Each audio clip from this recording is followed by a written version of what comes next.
Even as a believer, when you operate the gifts of the Spirit, he didn't say to some is given a sentence of knowledge.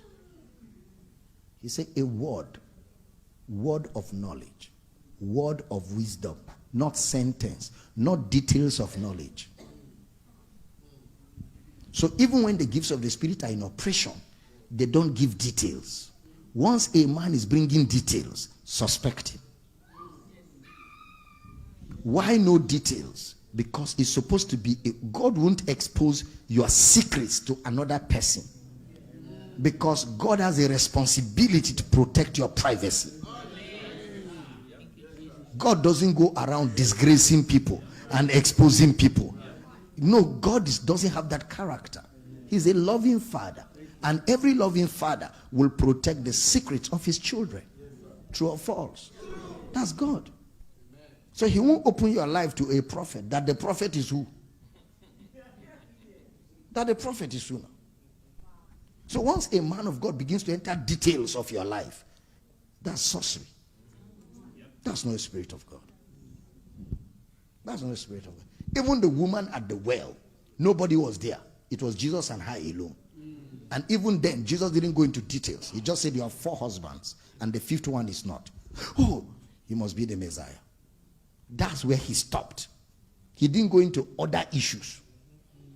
The first one, you didn't marry him, he married you, and you cheated him, he cheated you. Jesus get into all of that. Because it's a word of knowledge, a word of wisdom, not details of wisdom, not details of knowledge. Some of them will even tell you the color of your brazier, the color of your undies, the color of... What is that? That's not God, that's Satan. I'm not joking, I'm very serious. Those are palm readers, those are soothsayers. Moreover, a prophecy from God will not produce fear, it will produce faith. So once it brings fear, it is not God. In the book of Psalm, David said, I shall hear what God will say, for what he will speak would be peace. Anything God speaks brings peace. Secondly, anything God speaks brings joy. Thirdly, anything God speaks brings liberty. Because where the Spirit of God is, there's liberty. So if you're hearing anything from God and your liberty is challenged, your peace is challenged, okay, and you are getting embarrassed, God does not embarrass people. So if a man of God is giving you a word from God and you are beginning to get embarrassed, know that God is not there. You remember this morning I told you, God protects, he does not disgrace. He will go out of the city to stop you, to protect your privacy. God doesn't behave like that. So those are the ways to look at it. And that's how to know it. So the prophet, the evangelist, the apostle, the pastor, the teacher has one responsibility only in the New Testament: for the perfecting of the saints, so that the saints can do the work of ministry. But the gifts of the Spirit, when they're in operation, do not disgrace, and they don't have details. They only give you pointers.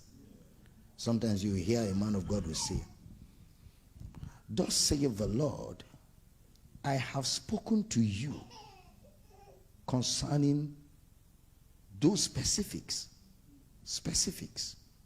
Then he may just say something like light. Don't be afraid. It shall come to pass. Now there are no details, but there's a clue that only you will know what he's talking about. Nobody else will know. Do you understand what I'm saying? That's how God speaks. He won't just say, you disobeyed me yesterday and on the way